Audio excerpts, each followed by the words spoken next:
Selamat sore, perkenalkan nama saya Sri Wayuni, nomor NIM saya EMA205004 dari kampus Tritiguna Gunung Putri. Saya akan menjelaskan market leadership melalui pengelolaan risiko. Market leadership melalui pengelolaan risiko terdapat dua strategi yang dapat dilakukan terkait dengan posisi perusahaan di pasar manajemen. Yang pertama yaitu strategi market vision, yang kedua buying in the risk market. Strategi market vision ini itu harus jelas dengan tujuan, harus ada karakteristik SMART. Yang buying in the risk market harus berada di pasaran yang tepat. Visi strategi pemasaran.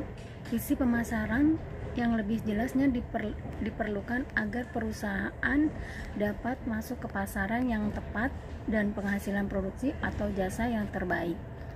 Yang kedua, tindakan strategi dibutuhkan untuk merealisasikan visi tersebut dengan melakukan akuisisi atau pengembangan produk baru.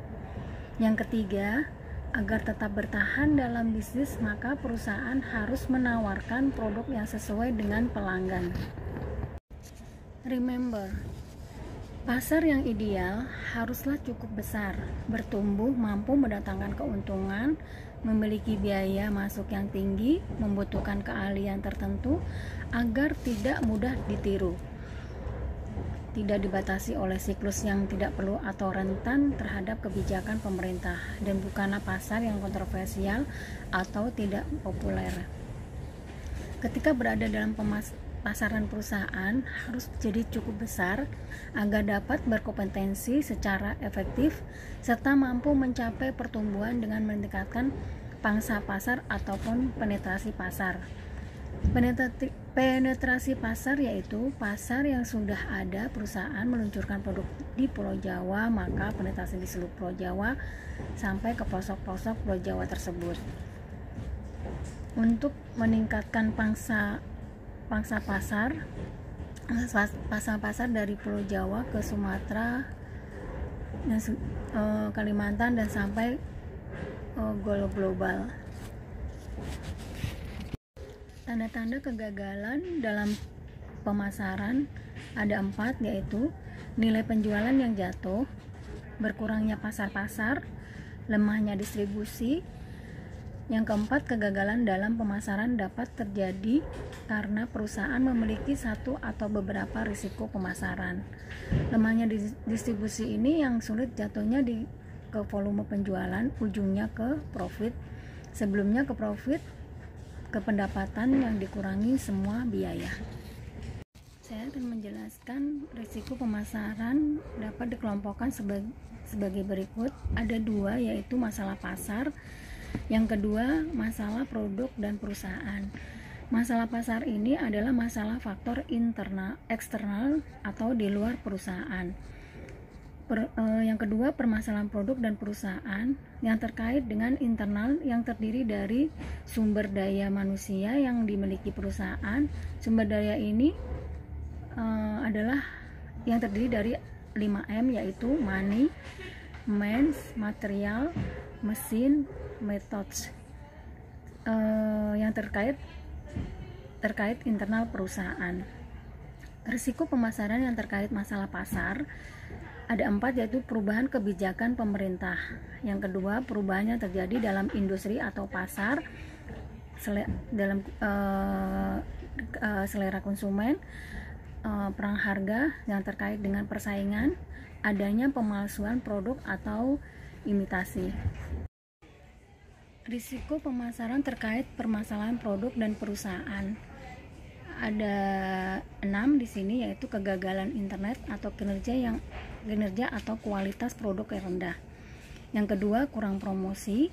Yang ketiga, gagal dalam menciptakan brand. Yang keempat, kegagalan dalam perkembangan produk baru. Yang kelima, ketergantungan pada pelanggan utama. Yang keenam, gagal dalam distribusi. Saya akan menjelaskan risk assessment pemasaran perusahaan PT Indobook Utama Jaya. PT Indobook Utama Jaya adalah industri kemasan karton box dan percetakannya. Tahun berdiri di perusahaan kami adalah 1994. Visi perusahaan adalah menjadi salah satu perusahaan yang terbaik di bidang corrugated carton box atas pesoran sendiri, mampu dengan bekerja sama dan tercepat dalam penanganan serta menjadi perusahaan packing terdepan untuk mempertahankan keberadaan kami menjadi perusahaan yang terbaik.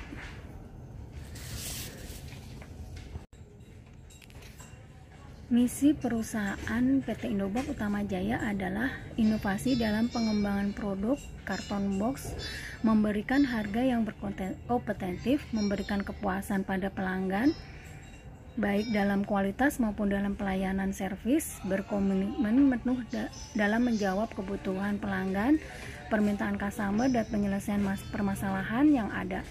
Sumber daya yang ramah, terlatih, dan kompeten, manajemen yang sistematis dan terkendali, pelayanan yang terpercaya, dan meningkatkan kapasitas produksi.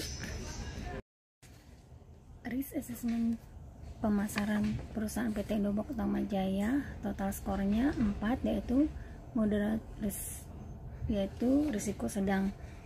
Yang pertama, tidak, karena kebijakan dari pemerintah untuk penyesuaian di era globalisasi, sehingga ada perusahaan seperti kenaikan harga BBM, kenaikan listrik, perizinan, dan peraturan-peraturan baru maupun perubahan dari pemerintah yang harus terpenuhi oleh perusahaan supaya perusahaan untuk tetap berdiri dan operasional.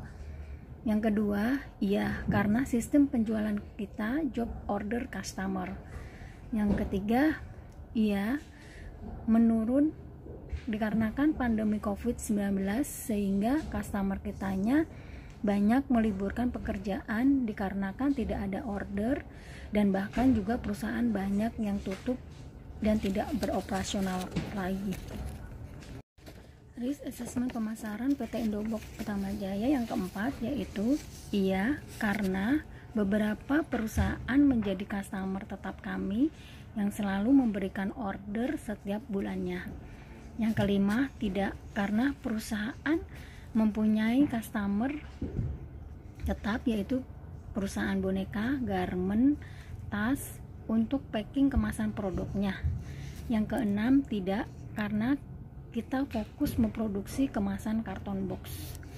Yang ketujuh, tidak, karena kami selalu mengutamakan servis atau pelayanan terbaik sesama customer. Yang kedelapan, jika customer menemukan perusahaan lain dengan harga lebih murah dan pelayanan lebih cepat, pasti customer akan berpaling ke perusahaan kami. Yang kesembilan, tidak, karena produksi kita kemasan karton box dan tidak memiliki hak cipta atau merek tertentu. Yang kesepuluh, tidak, karena perusahaan dimiliki oleh perorangan. Sekian penjelasan saya.